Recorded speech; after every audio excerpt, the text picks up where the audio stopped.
ఓం నమ శివాయ. శ్రీ మాత్రే నమః. ఓం శ్రీ సాయిరాం. అందరికీ నమస్కారం అండి. ముందుగా మీ అందరికీ సంక్రాంతి శుభాకాంక్షలు అండి. ఈసారి సంక్రాంతి పండుగ అనేది కీడుతో వస్తుంది. కొడుకులున్న వాళ్ళు గాజులతో ఈ పరిహారం అనేది తప్పకుండా చేయాల్సిందే, లేదంటే కీడనమాట.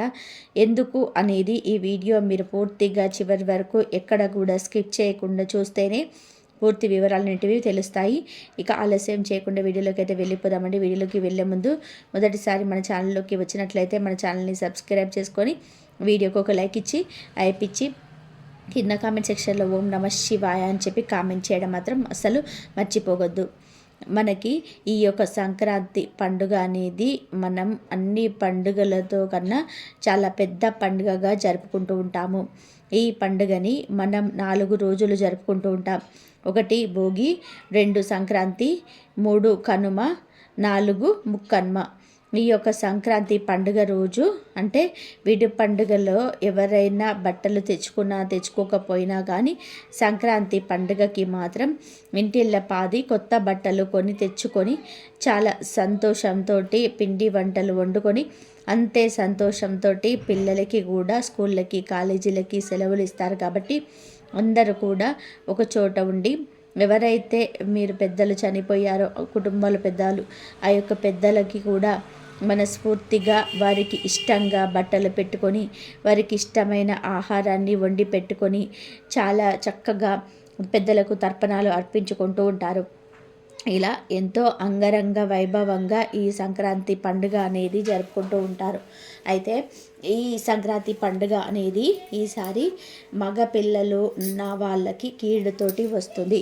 కాబట్టి కొడుకులున్న వాళ్ళు గాజులతో ఈ పరిహారం అనేది చేసి తీరాలి అని చెప్పి మన పండితులు అయితే చెప్తూ ఉన్నారండి. అయితే ఈ యొక్క సంక్రాంతి రోజు ముందు భోగి రోజు ముఖ్యంగా భోగి, సంక్రాంతి, కనుమ, ముక్కనుమ. ఈ కొన్ని ఊళ్ళల్లో అయితే ముక్కనుమ అయితే జరుపుకోరు, కనుమ వరకే జరుపుకొని ఆపేస్తారనమాట. అయితే ఈ 3 రోజులు మాత్రం ప్రతి ఒక్కరు తలస్నానం చేయాలి. ఎట్టి పరిస్థితుల్లో కూడా తలస్నానం చేయకుండా ఉండకూడదు. ముఖ్యంగా సంక్రాంతి పండుగ రోజు మినప గారెలు, మినప పదార్థాలు, మినుములతో చేసిన సున్ని ఉండలు ఏవైనా కానీ మినుములతో చేసినవి తప్పకుండా వండుకొని తీరాలి. కొంతమంది పెద్దలకు సంక్రాంతి రోజు పెట్టుకుంటారు, మరి కొంతమంది భోగి రోజు పెట్టుకుంటుంటారు, మరి కొంతమంది కనుమ రోజు పెట్టుకుంటారు. ఒక్కొక్క ఊరిలో వారి యొక్క సిద్ధాంతాలను అనుసరించి వారి యొక్క పెద్దలకు పెట్టుకుంటూ ఉంటారు.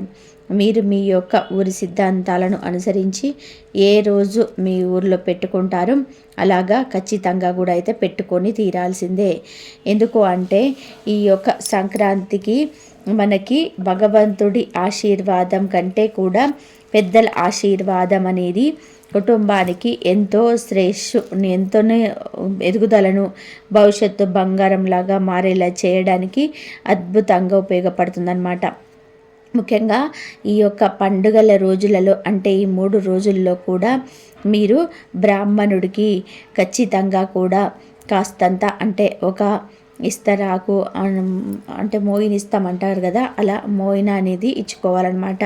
మోయిన అంటే ఏం లేదండి, ఒక 2 భోజనం బ్రాహ్మణులకు పెట్టినట్లుగా 2 ఇస్తరాకులు తీసుకొని అందులోనే కాస్తంత ఒక బియ్యం అంటే కొన్ని సోలడు కానీ లేదంటే సోలడు కంటే కొంచెం ఎక్కువ కానీ బియ్యం వేసుకొని ఎవరికి స్తోమత తగ్గట్టుగా వాళ్ళు బియ్యం వేసుకొని అందులోని ఉప్పు, కారం, చింతపండు, కూరగాయలు, సొరకాయ, గుమ్మడికాయ ఖచ్చితంగా ఉండేలా చూసుకోండి. తోటకూర, కాసిన్ని నల్ల నువ్వులు వీటన్నిటిని కూడా కలిపి బ్రాహ్మణుడికి మీరు తర్పణాలు అర్పించిన తర్వాత మీరు చక్కగా అంటే తాంబూలాన్ని కాస్తంత అంటే డబ్బుతోటి పెట్టి కొంతమంది 1000 ఇస్తారు, కొంతమంది 116 ఇస్తారు. అలా తాంబూలాన్ని సమర్పించుకొని ఈ యొక్క పంతులు గారు ఎవరైతే ఉంటారంటే బ్రాహ్మణులు ఎవరైతే ఉంటారో వారి యొక్క ఆశీర్వాదాలన్నిటివి ఖచ్చితంగా కూడా ఈ యొక్క పండుగ రోజులలో పెద్దలకు పెట్టిన తర్వాత తీసుకొని తీరాల్సిందే అని చెప్పి మన ఆచారం అయితే చెప్తుందనమాట. ముఖ్యంగా ఈరోజు చేయాల్సినది ఈ 3 రోజులు కూడా సూర్యోదయానికి ముందే నిద్ర లేవాలి. సూర్యోదయానికి ముందే నిద్ర లేచి చక్కగా వెనకటి రోజుల్లో అయితే నల్ల నువ్వులను పిండిగా చేసి ఆ పిండిని ఒళ్ళంతా కూడా నలుగులాగా పెట్టుకొని తర్వాత తలస్నానాన్ని చేసుకునేవారు. భోగి మంటలు వేసినప్పుడు భోగి మంటల దగ్గర కాల్చుకున్న ఆ నీటితోటి ఆ యొక్క వేడి నీరు ఏదైతే ఉంటుందో ఆ నీరు తెచ్చుకొని తలస్నానం చేయడం వలన ఒంట్లో ఉన్నటువంటి అనారోగ్య సమస్యలన్నీ కూడా పోతాయి అని చెప్పి మన పెద్దల యొక్క నమ్మకం. ఇప్పుడు ఎవరు కూడా అలా నల్ల నువ్వులు తెచ్చి పిండి వేసుకొని ఒంటికి నలుగు పెట్టుకొని చేయటం లేదు కాబట్టి ఖచ్చితంగా కూడా నువ్వుల నూనె కానీ శరీరం అంతా కూడా రాసుకొని ఒక అర్ధ గంట సేపు ఉంచుకొని సూర్యోదయానికి ముందే తలస్నానం చేయాలన్నమాట. ఈరోజు మీరు ఖచ్చితంగా కూడా వాకిట్లో మంచిగా ముగ్గులు పెట్టుకొని గొబ్బెమ్మలు పెట్టుకొని గొబ్బెమ్మలను ముగ్గును పసుపు కుంకుమతోటి అలంకరించుకొని పూలతోటి అలంకరించుకోవాలి. ఈరోజు ఇంటికి మామిడి తోరణాలు కట్టుకోవాలి. అలాగే బంతి పూల తోరణాలు కూడా కట్టుకోవాలి. ఈరోజు ప్రత్యేకించి ఇల్లంతా కూడా శుభ్రంగా రాళ్ళ ఉప్పు కలిపిన నీటితోటి శుభ్రపరచుకోవాలి. ఈ విధానంగా ఇల్లును ఈ యొక్క సంక్రాంతి రోజు ఖచ్చితంగా శుభ్రపరచుకోవాలి. ఈ యొక్క సంక్రాంతి పండుగ అంటేనే పెద్దల పండుగ, పెద్ద పండుగ. ఈ యొక్క సంక్రాంతి ముందు రోజులలోనే ఇల్లంతా కూడా బూజులు దులిపేసి చక్కగా ఇంట్లో సామాన్లన్నీ కూడా నీటిని అటక మీద అన్నీ దించి అటక మీద సామాన్లన్నీ కూడా శుభ్రపరచుకొని చక్కగా తుడిచిపెట్టుకుంటూ ఉంటారు. ఆ యొక్క విధంగా చేసుకుంటే మన యొక్క ఇంట్లో ఉండే జ్యేష్ఠాదేవి చెడు శక్తి, నకారాత్మక శక్తులు, కారశక్తులు అన్నీ కూడా వెళ్ళిపోతాయి. ఈ 3 రోజులు కూడా మీరు కాస్తిన్ని నల్ల నువ్వులు అనేటివి మీ యొక్క స్నానం చేసే నీటిలో వేసుకొని ఆ నీటితో స్నానం చేయటం వలన మీకున్నటువంటి శని దోషాలన్నీ కూడా పూర్తిగా పోతాయి. ఇంట్లో ఈ 3 రోజులు ఖచ్చితంగా కూడా మీ యొక్క దేవుని చిత్రపటాలన్నింటినీ కూడా పూలతోటి అలంకరించుకొని నువ్వుల నూనెతోటి దీపారాధన చేయాలి. చాలామందికి కూడా అనుమానం వస్తుంది, అసలు సంక్రాంతి పండుగ రోజు ఏ దేవుడికి మనం పూజ చేసుకోవాలి అనేది. సంక్రాంతి పండుగ రోజు ఈశ్వరుడి ఆరాధన చేసుకోవాలండి. ఈశ్వరుడికి ఈరోజు ప్రత్యేకంగా నల్ల నువ్వులు నీటితో అంటే నీళ్ళల్లో కాసిన నల్ల నువ్వులు వేసి ఆ నీతోటి తెల్లవారుజామునే అభిషేకం చేస్తారనమాట. కాబట్టి అటువంటి అభిషేకాన్ని మీ కళ్ళతోటి మీరు చూసినా కానీ మీకున్నటువంటి శని దోషాలన్నీ కూడా తొలగిపోతాయి. ఇలా ఈశ్వరుడికి ఆరాధన అనేది చేసుకున్న తర్వాత ఈరోజు ప్రత్యేకించి నారాయణ్ణి కూడా పూజ చేసుకుంటూ ఉంటారు. అలాగే శనీశ్వరుడికి ఈరోజు తైలాభిషేకం చేసి చక్కగా 8 నువ్వుల లడ్డూలను అంటే నల్ల నువ్వులు బెల్లంతో కలిపిన ఆ లడ్డూని 8గా చేసుకొని ఆ 8 లడ్డూలను పెట్టి నువ్వుల నూనెతోటి దీపారాధన చేయడం వలన మీకు ఎటువంటి శని దోషాలున్నా కూడా అన్నీ కూడా పూర్తిగా తొలగిపోతాయి. ఈరోజు ప్రత్యేకించి బ్రాహ్మణుడికి పెరుగును దానం ఇవ్వడం అనేది చాలా ముఖ్యమండి. ఈరోజు పెరుగుని ఎవరైతే దానంగా ఇస్తారో సంతానం లేని వారికి సంతానం కలుగుతుంది. అలాగే మా ఇంట్లో అందరూ కూడా ఆడపిల్లలే ఉన్నారు, అసలు మగపిల్లలే మాకు లేరు అని చెప్పి ఎవరైతే అనుకుంటున్నారో మాకు పుత్ర సంతానం కలగాలి అని చెప్పి సంకల్పించుకొని ఈరోజు మీరు బ్రాహ్మణుడికి కనుక పెరుగును దానం ఇచ్చినట్లయితే ఖచ్చితంగా కూడా మీరు అనుకున్న సంకల్పం అనేది సిద్ధిస్తుందన్నమాట. అలాగే ఈరోజు దేవాలయానికి వెళ్ళినా కూడా మీకున్నటువంటి కర్మ దోషాలు ఏవైతే ఉంటాయో ఆ దోషాలన్నీ కూడా పూర్తిగా తొలగిపోతాయి. అయితే ఈ యొక్క సంక్రాంతి కీడుతో ఎందుకు వస్తుంది, కొడుకులు ఉన్న వాళ్ళు ఏ పరిహారం చేయాలి అనేది ఇప్పుడు చెప్పుకుందాం. ముఖ్యంగా ఈ యొక్క సంక్రాంతి రోజు కొడుకులున్న వాళ్ళు ఖచ్చితంగా కూడా చెప్పిన ఈ చిన్న పరిహారం అనేది చేసుకొని తీరాల్సిందే, లేకపోతే కీడు.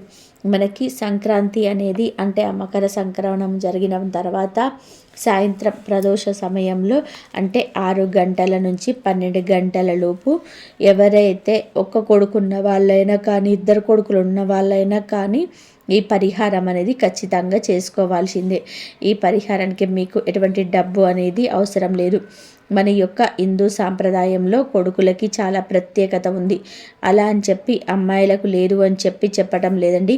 కాకపోతే అమ్మాయిలు కొంచెం వయసు వచ్చిన తర్వాత ఒక ఇంటికి వెళ్ళిపోతారు. మన బాధ్యతలు అంటే పెద్దల బాధ్యతలు కొడుకులే చూస్తారు కాబట్టి, ఇంటి పేరును కూడా నిలబెడతారు కాబట్టి, వంశాన్ని వృద్ధి చేస్తారు కాబట్టి, ఆ కొడుకు పుష్టిగా పెరగాలి, బలంగా పెరగాలి అని చెప్పి ప్రతి తల్లిదండ్రులు కూడా కోరుకుంటారు. ఆ యొక్క ఉద్దేశంతో కొడుకులు ఎటువంటి అనారోగ్య సమస్యలకు గురి కాకూడదు, ఎటువంటి ప్రమాదాలు కూడా కొడుకు జరగకూడదు, కొడుకు చక్కగా మంచిగా బుద్ధితోటి నిండు నూరేళ్ళు ఆరోగ్యాలతో ఉండాలి అని చెప్పి ప్రతి తల్లిదండ్రులు కూడా కోరుకుంటుంటారు. అలా ఎవరైతే కోరుకుంటారో వారు ఖచ్చితంగా కూడా ఈ పరిహారం అనేది చేసుకొని తీరాల్సిందే అని చెప్పి మన పండితులు బల్లగుద్ది చెప్తున్నారు. లేకపోతే కీడు అని కూడా చెప్తున్నారు. ఎందుకు అంటే ఇప్పుడు ఒక వయసు వచ్చిన తర్వాత పిల్లలు మనం చెప్పిన మాట వినటం లేదు. అందులో మగ పిల్లలకి కాస్తంత దురుకు ఎక్కువ, స్పీడ్ ఎక్కువ. అలాగే ఇప్పుడున్న జనరేషన్ బట్టి వారి యొక్క చెడు అలవాట్లు అనేటివి ఏ విధంగా ఉంటున్నాయో మన కళ్ళతో మనం చూస్తూనే ఉంటున్నాము.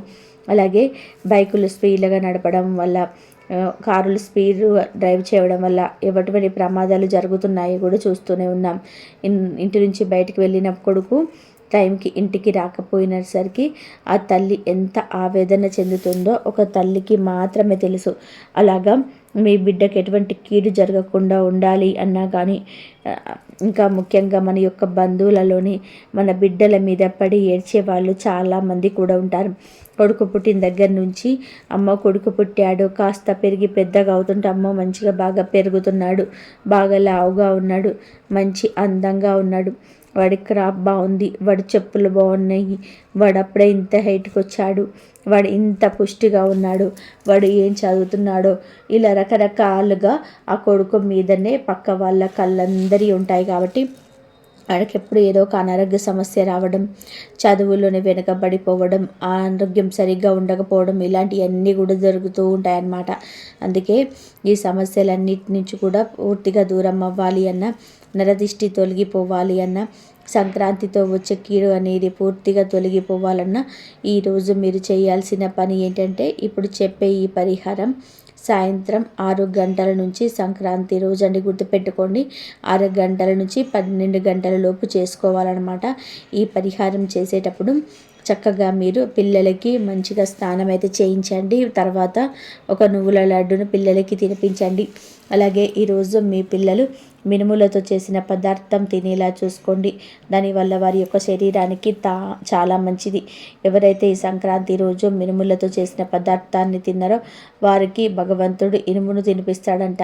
కాబట్టి మనం వెనకటి నుంచి వస్తున్న సాంప్రదాయాన్ని గౌరవించడం మన బాధ్యత. కాబట్టి ఈరోజు మీ బిడ్డలకి ఖచ్చితంగా మినపగారెలు కానీ, మినప సున్నుండలు కానీ తినిపించే ప్రయత్నం అయితే చేయండి.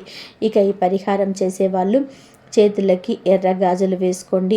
ఇది ఖచ్చితంగా తల్లి మాత్రమే చేసుకోవాలి. ఒకవేళ తల్లి దగ్గర లేని పక్షంలో ఎవరైతే అమ్మమ్మల దగ్గర, నానమ్మల దగ్గర పిల్లలు ఉంటారో వాళ్ళైనా సరే చేసుకోవచ్చు. అయితే చేతులకి కూడా ఎర్రటి గాజులు వేసుకోవాలన్నమాట. వేరే రంగు గాజులు వేసుకోకూడదు. ఎరుపు అనేది దిష్టి తీసేయడానికి చాలా అద్భుతంగా ఉపయోగపడుతుంది. అలాగే నెగిటివ్ శక్తిని దూరం చేస్తుంది. ఎరుపు అమ్మవారికి సాక్షాత్ ఇష్టమైన రంగు. ఎరుపులో ఆదిశక్తి యొక్క ఆశీస్సులు ఉంటాయి. కాబట్టి ఎరుపు రంగు గాజులు వేసుకొని తల్లి ఈ యొక్క పరిహారం అనేది చేసుకోవాలన్నమాట. గుర్తుపెట్టుకోండి. ఇంకా మిగతా వాళ్ళు కూడా, అంటే అమ్మమ్మలు, నానమ్మలు ఎవరైతే ఉంటారో వాళ్ళు కూడా ఎరుపు రంగు గాజులు వేసుకోవాలి అన్న విషయాన్ని గుర్తుపెట్టుకోండి. తర్వాత మీరు సాయంత్రం పూట అన్నం వండుతారు కదా, ప్రత్యేకంగా ఏమీ వండాల్సిన అవసరం లేదు. ఇంట్లో అందరికీ వండుతారు కదా, అలాగే వండండి. అలా వండిన అన్నంలో నిండుగున్న అన్నాన్ని ఒక 3 ముద్దలుగా తీసుకోండి. అందులో ఒకటి మామూలు అన్నం, అంటే తెలుపు రంగులో ఉంటుంది కదా అన్నము, ఆ యొక్క అన్నం ముద్దను తీసి ఒక పక్కన పెట్టుకోండి. తర్వాత పసుపు రంగు ముద్ద, అంటే మీరు అన్నంలో కొంచెం చిటికెడు పసుపు వేసి ఆ యొక్క ముద్దలాగా, అంటే ఆ పసుపు కలిపేసి ముద్దలాగా తయారు చేసుకొని అప్పుడు పసుపు రంగులో ఉంటుందన్నమాట ఆ ముద్ద అనేది. ఇప్పుడు మనము తెలుపు రంగు ముద్ద, పసుపు రంగు ముద్ద చేసుకున్నాం. తర్వాత వచ్చేసి ఎరుపు రంగు ముద్ద. ఎరుపు రంగు ముద్ద కోసం ఏం చేస్తారు అంటే ఎర్రటి కుంకుమను తీసుకోండి.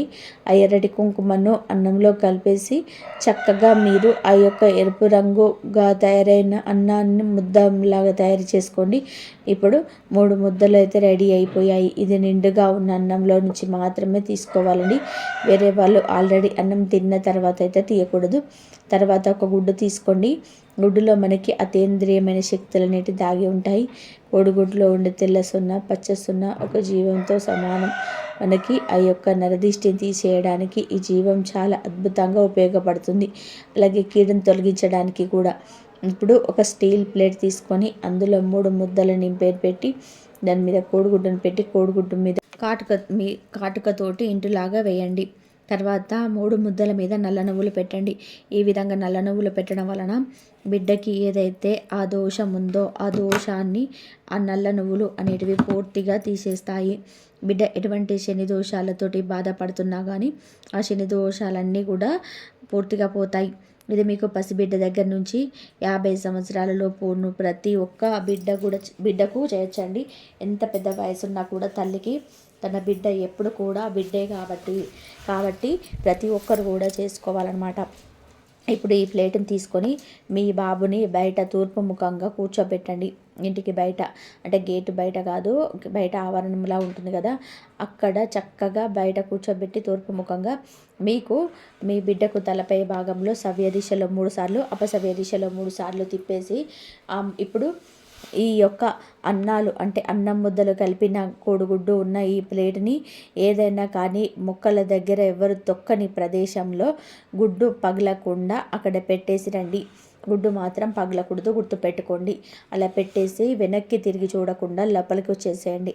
మీరు లోపలికి వచ్చేసేటప్పుడు కాళ్ళు, చేతులు, ముఖము ఇవన్నీ శుభ్రంగా కూడా కడుక్కొని లోపలికి రండి. మీ బాబుని కూడా లోపలికి వెళ్ళేటప్పుడు కాళ్ళు, చేతులు, ముఖము కడుక్కొని లోపలికి వెళ్ళమని చెప్పండి. ఇక లోపలికి వెళ్ళిన తర్వాత ఆ బట్టలు విప్పేసి స్నానం చేపిస్తే మంచిది.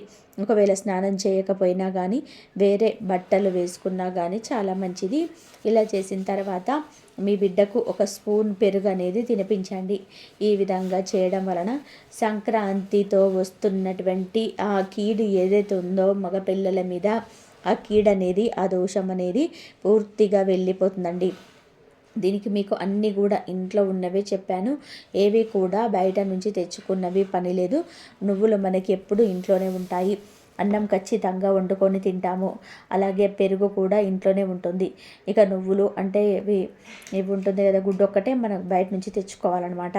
అలాగే ఈరోజు బూడిద గుమ్మడికాయ బ్రాహ్మణుడికి దానం ఇవ్వడం వలన చాలా చాలా మంచి ఫలితాలు అనేటివి కలుగుతాయండి. మాకు జీవితంలో అనేక రకాల సమస్యలు ఉన్నాయి. ఏ పని చేసినా కూడా పనిలో వెనకబడిపోవడం తప్ప ముందుకు రావడం అనేది జరగటం లేదు. ప్రతిసారి కూడా కష్టాలు వెంటాడి వేధిస్తున్నాయి. మాకు అనారోగ్య సమస్యలు ఉన్నాయి అని చెప్పి అనుకునేవారు. మీరు మామూలుగా అయితే ఇందాక బ్రాహ్మణుడికి భోజనం ఇవ్వాలని చెప్పాను కదా, ఆ మోయినతో పాటుగా మీరు ఈ యొక్క తీపి గుమ్మడికాయను కూడా మీరు ఆ యొక్క బ్రాహ్మణుడికి దానం అయితే ఇవ్వచ్చు. ఈరోజు దీపదానం చేసినా కూడా చాలా మంచి ఫలితం అనేది కలుగుతుందన్నమాట. కాబట్టి ఈరోజు బ్రాహ్మణుడికి దానం ఇవ్వడం వలన అద్భుతమైన ఫలితాలు అనేటివి కలుగుతాయి. అలాగే మీరు కందిపప్పు కూడా దానం ఇవ్వచ్చు. కందిపప్పు కొన్ని గ్రహాలకు అంకితం చేయబడుతుంది.